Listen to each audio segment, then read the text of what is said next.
ने चलाई? बोलो किसने चलाई? फिर एक जोर से ताड़ी मारो उमर साहब के लिए।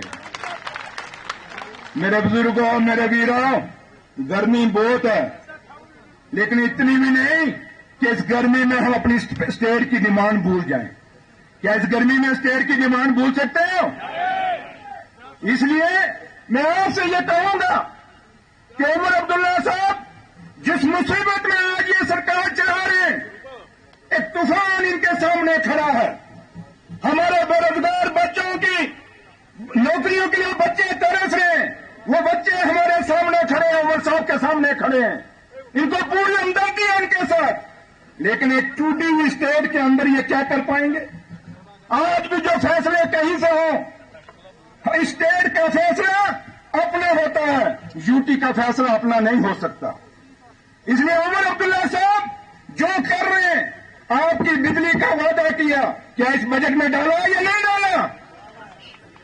हमने जो हमारी बेटियों की शादियां होती थी, क्या उनकी शादियों के लिए जो मैरिज असिस्टेंट था वो 50,000 से बढ़ाया कि नहीं बढ़ाया?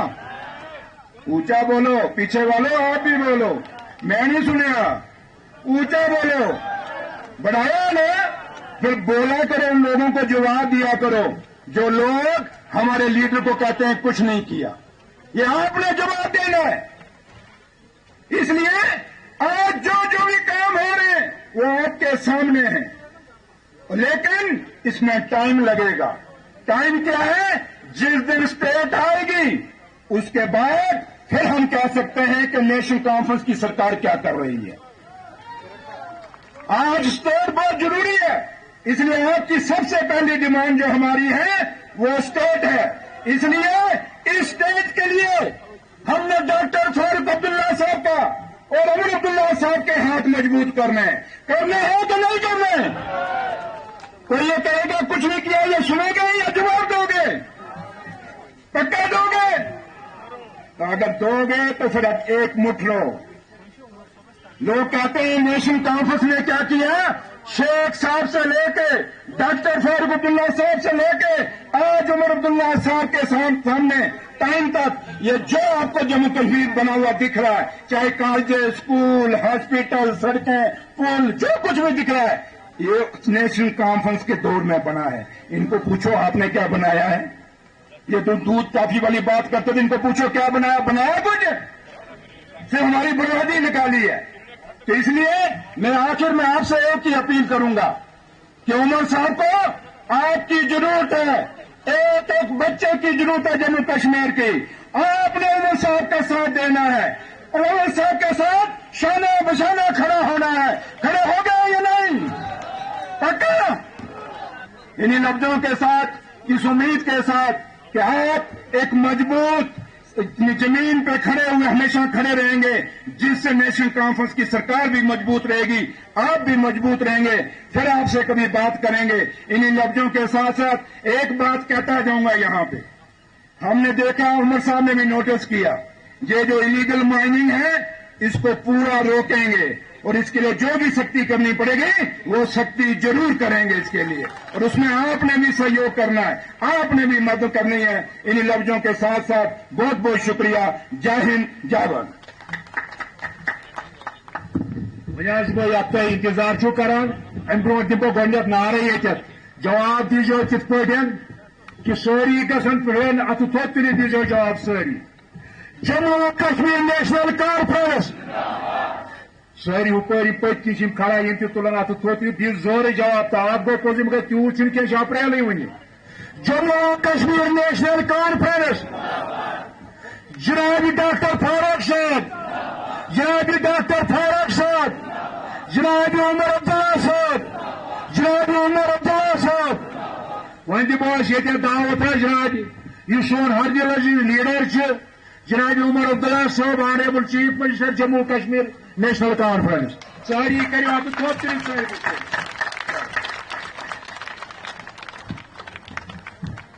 औज़ुबिल्लाहि मिनश शैतानिर रजीम, बिस्मिल्लाहिर्रहमानिर्रहीम।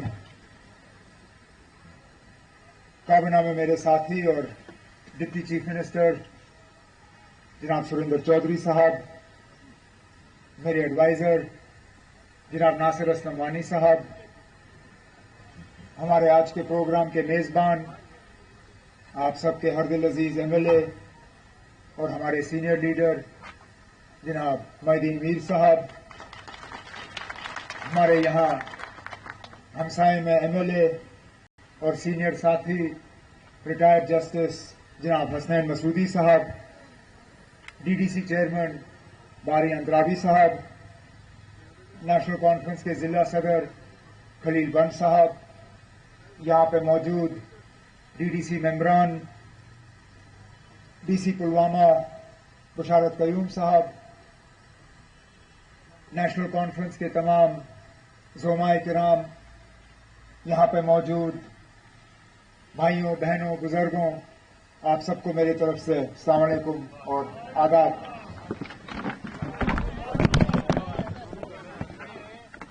सबसे पहले तो अपनी तरफ से मैं डिप्टी सीएम साहब का और उनके महकमे का शुक्रगुजार हूं कि आखिरकार ये पुल जो 2016 के सैलाब में तब 2016 के सैलाब में 14 के सैलाब में तबाह और बर्बाद हुआ, आखिरकार लगभग कोई 11 साल बाद ये पुल दोबारा आप लोगों के हवाले किया गया। इस पुल की अहमियत के बारे में बारी अंद्रावी साहब और मोइनुद्दीन मीर साहब ने तो जितना बोलना था बोल दिया। मैं अपनी बात वहीं से शुरू कर लूंगा। 6 महीने हमारी मौजूदा हुकूमत को हो गए हैं। 6 महीने जिनमें हमारी लगातार कोशिश रही कि हम लोगों की खिदमत करें, लोगों के मुतालबे हल करें, जम्मू कश्मीर के निजाम को दोबारा पटरी पे लाएं और अपने वादे जो लोगों के साथ हमने किए उनको हम पूरा करना शुरू करें। सबसे पहले जैसे ही असेंबली का सेशन लगा, हमने आपके दिल की बात असेंबली में लाई।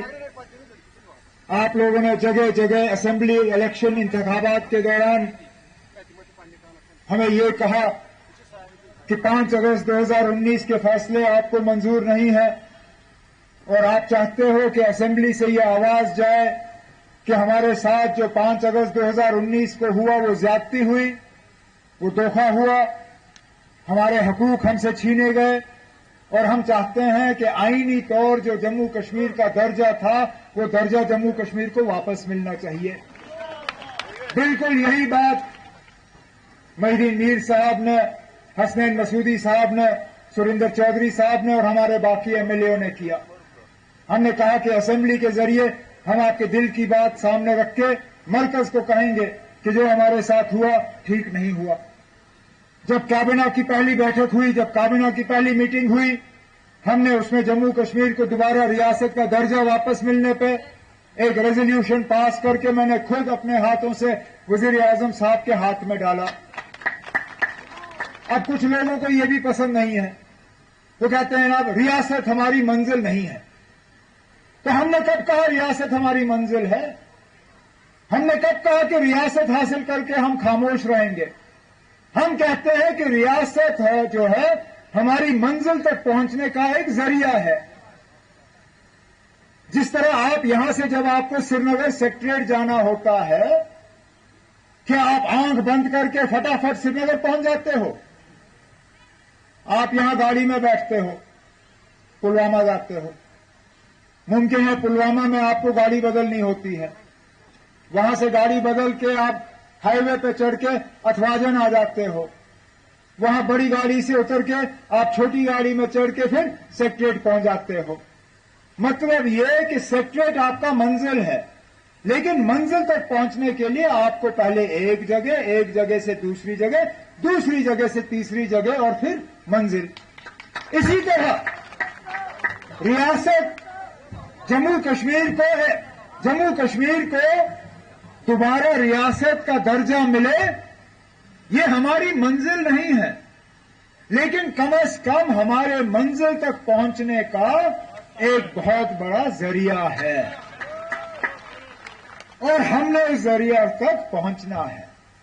अब मुझे को लोग कहते हैं क्यों, आपको रियासत की क्या फिक्र है? अरे ना, वो मुझ जैसे लोगों से पूछिए जिन्होंने रियासत में भी वजीर आला के तौर पे काम किया है। आप जानना चाहते हो रियासत और यूटी में इतना फर्क क्या है? मैं आपको बताऊंगा। जब रियासत के वजीर आला के तौर पे मैं अफसरों को कहता था कि ये काम करना है, वो 10 तरीके निकालते थे कि वो काम कैसे मुमकिन होगा। यहां बैठ के अगर मैं किसी अफसर से कहता कि इस दरिया पे पुल बनाना है, वो 10 नक्शे बनाते। इस पुल को इस नक्शे के तहत हम बना सकते हैं।